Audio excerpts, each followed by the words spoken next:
Tata group और Tata sons के सम्मानित एमेरिटस चेयरमैन रतन टाटा का 86 वर्ष की आयु में निधन हो गया।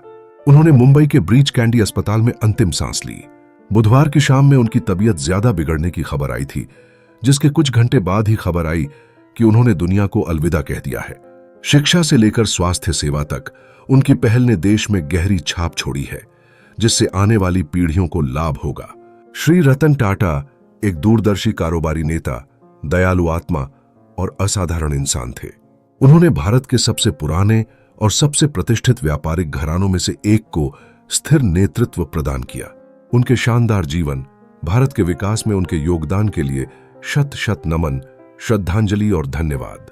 एक बार एक टेलीफोन साक्षात्कार में भारतीय अरबपति रतन टाटा से रेडियो प्रस्तोता ने पूछा, सर, आपको क्या याद है कि आपको जीवन में सबसे अधिक खुशी कब मिली?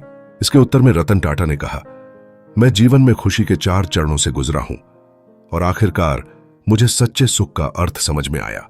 आइए जानें, क्या है पहला चरण। रतन टाटा ने बताया कि पहला चरण था धन और संसाधन संचय करना, लेकिन इस स्तर पर मुझे वह सुख नहीं मिला जो मैं चाहता था। लाखों की संपत्ति के बावजूद वह एक निरंतर तरस की स्थिति में थे। यह सुख का वो स्तर था जहां धन की चमक अस्थायी थी, लेकिन वास्तविक आनंद की कोई छवि नहीं मिल रही थी। फिर आया दूसरा चरण। यह चरण था कीमती सामान और दूसरी वस्तुओं को इकट्ठा करने का, लेकिन मैंने महसूस किया कि इस चीज का असर भी अस्थायी होता है और कीमती चीजों की चमक ज्यादा देर तक नहीं रहती। फिर आया बड़ा प्रोजेक्ट मिलने का तीसरा चरण, इशिकी।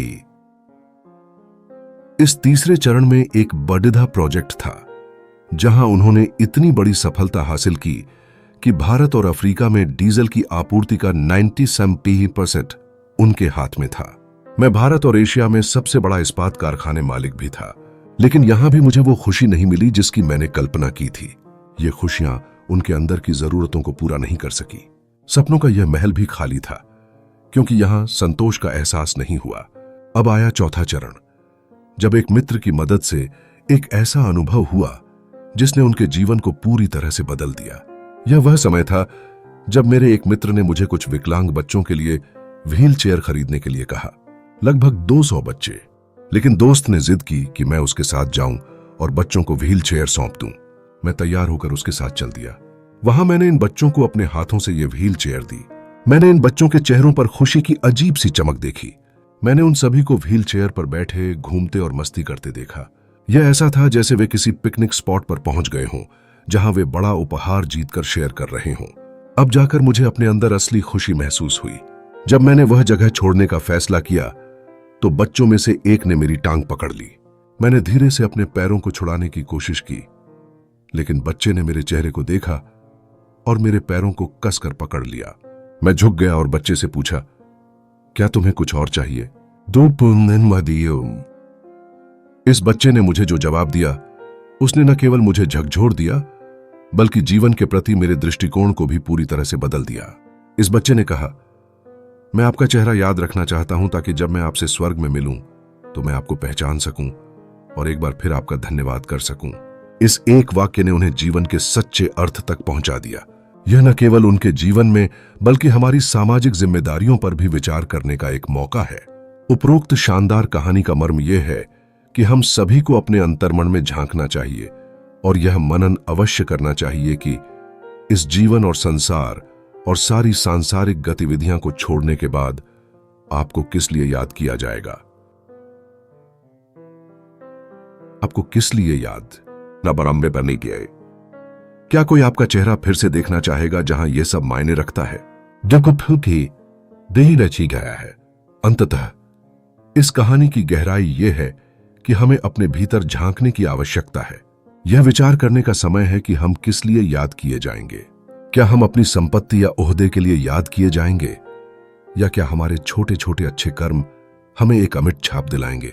सच में, क्या कोई हमें फिर से देखना चाहेगा जहां सच्ची खुशियां एकमात्र मां पहुंच है? संग्रहण करने से वास्तविक खुशियां नहीं मिलती, खुशियां मिलती है बांटने से। यह विचार बहुत गहरा और सार्थक है।